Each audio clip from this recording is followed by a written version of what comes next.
आनंद मठ। आनंद मठ और ऋषियों की अनमोल धरोहर को संजोएं।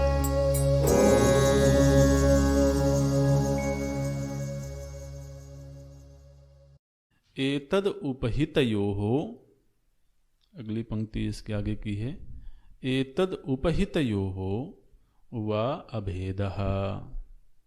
इसमें भी ऐसी ही छोटी सी पंक्ति बनेगी।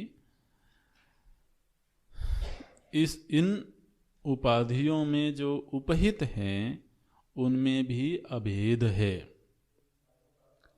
कौन उपहित हैं? तो बोले ईश्वर प्राज्ञयोः। एतद उपहितयोः, एतद मने इन उपाधियों में जो उपहित हैं उनमें भी अभेद है। जिस तरह से उपाधि में अभेद है इसी तरह से उपहितों में भी अभेद है। वो उपहित कौन हैं? बोले ईश्वर प्राज्ञयोः।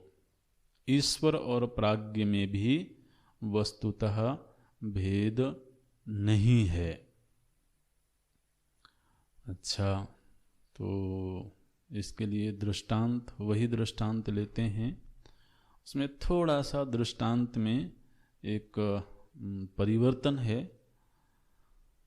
बोलते हैं यथा वन वृक्षावच्छिन्नाकाशयोरिव अथवा जलाशय जलगत प्रतिबिंबाकाशयोरिव। तो जिस तरह से अब यहाँ पर वृक्ष और वन, इन दोनों में उपहित कह रहे हैं आकाश को। वृक्ष और वन ये तो उपाधियां हो गईं, और इनमें उपहित कौन है? तो बोलते हैं आकाश। तो वन अवच्छिन्न आकाश और वृक्ष अवच्छिन्न आकाश, वन अवच्छिन्न आकाश और वृक्ष अवच्छिन्न आकाश।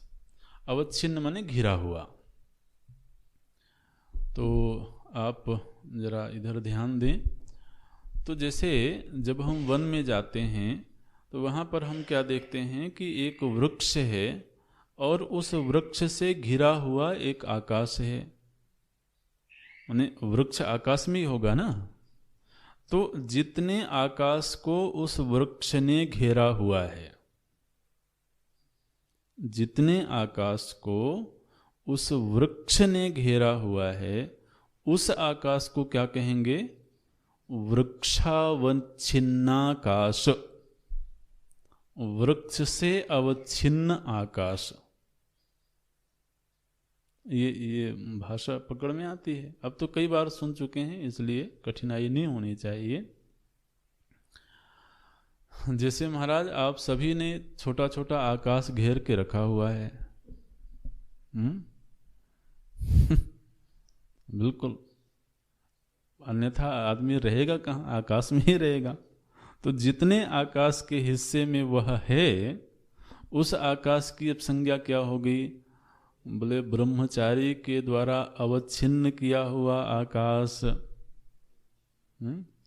आपने बिल्कुल अवच्छिन्न कर लिया महाराज उसको।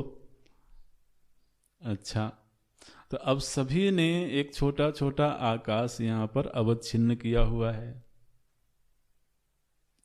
और एक आकाश की आइडेंटिटी क्या है? बोले मठाकाश। इस पूरे हॉल ने जिस आकाश को घेरा हुआ है, ठीक। तो अब ये जो पूरे हॉल ने जिस आकाश को घेरा हुआ है और आपने जिस आकाश को घेरा हुआ है, क्या वाकई में वो दोनों अलग अलग हैं? नहीं है। लेकिन क्या ब्रह्मचारी के द्वारा घेरा हुआ आकाश ही मठाकाश है? तो बहुत बड़ा है वो। यद्यपि दोनों अलग नहीं हैं, लेकिन फिर दोनों एक हैं ऐसा भी नहीं लगता है। अब इस दृष्टांत यहाँ, अब देखिए एक दृष्टांत को देने के लिए पहले दूसरा दृष्टांत लिया। तो यहाँ पर क्या दृष्टांत दे रहे हैं? बोले वृक्षावच्छिन्नाकाश।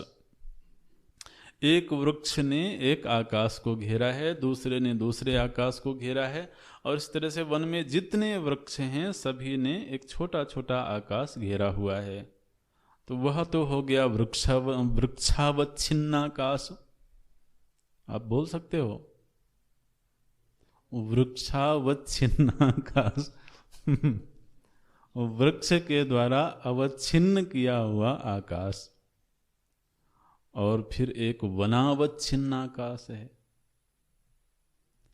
तो क्या वृक्षावच्छिन्नाकाश और वनावच्छिन्नाकाश में भेद है? दोनों आकाश अलग अलग हैं क्या? यदि अलग हैं तो वनावच्छिन्नाकाश में से सारे वृक्षावच्छिन्ना का आकाशों को निकाल लीजिए। तो आकाश में भी वस्तुतः अभेद है। तो आकाश क्या है? वो उपहित है। वृक्ष से उपहित आकाश और वन से उपहित आकाश में जिस तरह से भेद है, अभेद है।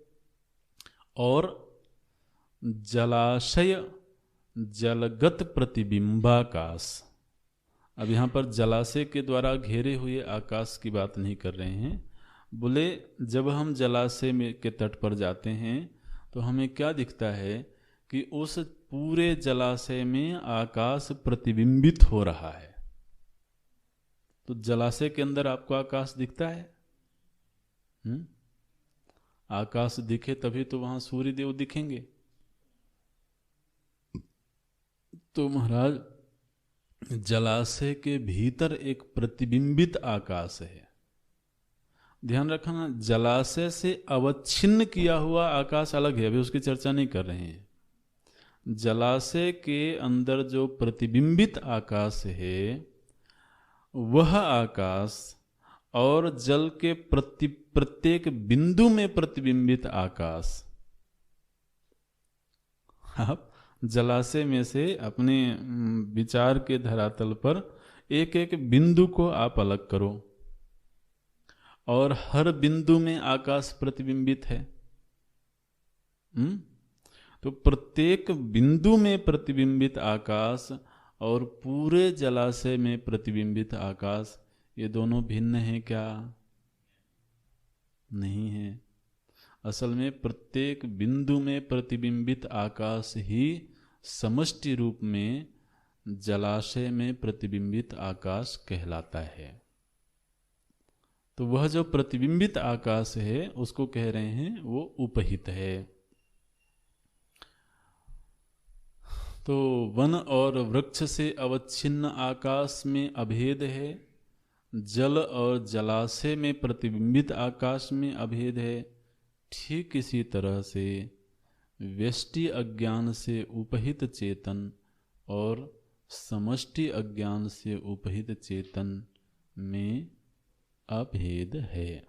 ये बोलते हैं एतद उपहितयोः ईश्वर प्राज्ञयोः अपि वन वृक्षावच्छिन्नाकाशयोरिव जलाशय जलगत प्रतिबिंबाकाशयोरिव वा अभेदः। श्रुति में आया है एष सर्वेश्वरः इत्यादि श्रुतेः।